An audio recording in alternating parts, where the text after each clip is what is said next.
What's it like to be here on a day like this with people in the swag? It's a special day. We're fortunate to be in the position that we're in, so the ability to give back for us is always something that we're always super passionate about.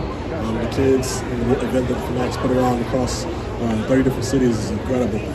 For me, when you look at me growing up, this is an event that I would have dreamed to come to. So the fact that Michael and these guys have been super motivated to give back is always something that we'd love to partner with and be a part of, because these kids will remember this day for the rest of their lives. And they'll keep this gear and hopefully grow out of it and be here next year as well. You see the do you remember your first? What was your thing you remember most? Your basketball? The earliest basketball memory of what I've received was one of two things. I remember getting my cousin's Atlanta Hawks jersey, which was 10 sizes too big from the camp. I think it was like a triple XL, and I was like 8 years old. So I went to Atlanta Hawks, and Josh Smith, Marvin Williams, all those guys signed autographs for me, and it was super exciting. And as well as when Joe Henderson was playing for the Bobcats, I talked to him about it the other day. I said, you probably don't ever remember, but I remember talking to you for like 25 minutes on the Kemba Walker, and it left an impact on me for the rest of my life. And I was able to tell Kemba thank you when I got to play with him in my rookie year. You know, it's a business. What was your reaction when you saw that Marcus was good? Yeah, it's something that definitely hurts a little bit, just because you've been with someone for so long, and he's a phenomenal person, phenomenal teammate, and plays with the heart and passion of anyone across this entire organization and league.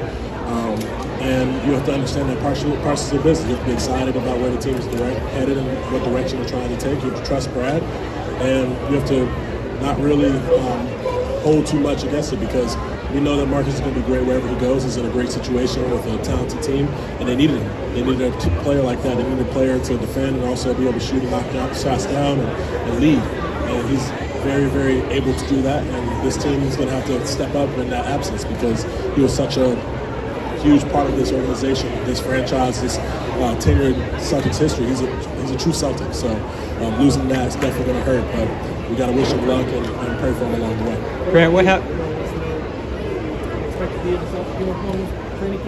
Whatever happens, I have not much control in this, because I've allowed my agents and everybody else to focus on that, because my whole focus and goal has always been winning and making sure that team success has been number one most important thing. And Brad and those guys, if they decide to keep me and bring me back, of course I'm going to come back and be excited and happy, ready to play for the Celtics. If something else happens, then I have to, transition. But for me, my outlook has always been that I want to make sure wherever I am to impact the success of winning, and make sure that I'm just there for the players that are around me. Focus on the team first, and whatever happens this free agency, we'll do that.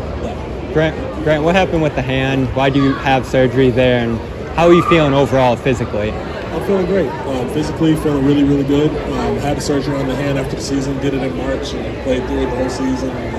I think I redid something or did something wrong. I don't know what I did in Game 6, and then I was like, yeah, we got to make sure we get this image up for the season. They recommended surgery. It's my first surgery of my life, so I was very, very anxious and weird, but it's been an easy recovery, and now I'll be back way before training camp, so like it never even happened. So, but I'm all good.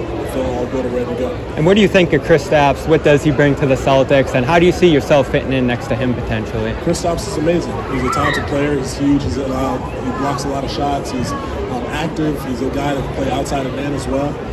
Spaces the floor, which is what Joe loves to do. So he provides that size as well, to be able to play bigger lineups, to be able to switch more, and to have protection similar to that of Rob, where both of them can protect the rim and as well as then defend on transition. So he's a very special talent. It's however I can play around the guys, whether it's JT, JB, Kristaps, Derek, all those guys, and adapt to that as well.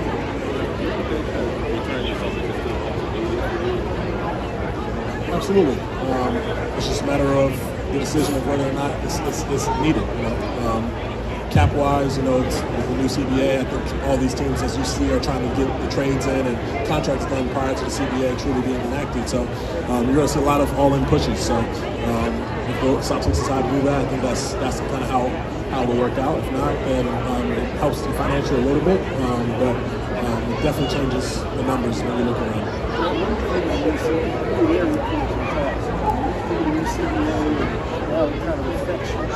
Yeah, it encourages more parity across the organization, across the league. It allows teams to truly be competitive and makes every single night even more competitive than it has been. To have 5 new champions in a matter of 7 years, you see Adam's direction, and he wants to be across the league where there's some fandom in every single market. Not a North Carolina kid being a fan of the Lakers, a North Carolina kid being a fan of the Hornets. And having those true fandom similar to that, I always compare it, and I look at it like European soccer, where you grow up in a certain area. You're a Man City fan, you're a Man U fan, no matter what's going on. And as well as being able to have that, you gotta see who's willing to really compete and pay. You know, the apron doesn't prevent you from doing what you want to do, but it definitely makes it harder. So if you really want to accomplish those things and have superstars on your team, you're gonna have to pay for it, which I think helps the owners across the league, but also helps players understand the value that the teams have, and truly show that commitment to the guys around and your organization about, hey, if we really want to do this, we're going to keep you here, we're going to keep you, and make sure you're taken care of, because we're not going to let you go for anything else. This year for you, kind of up and down. Where are your thoughts on the Celtics?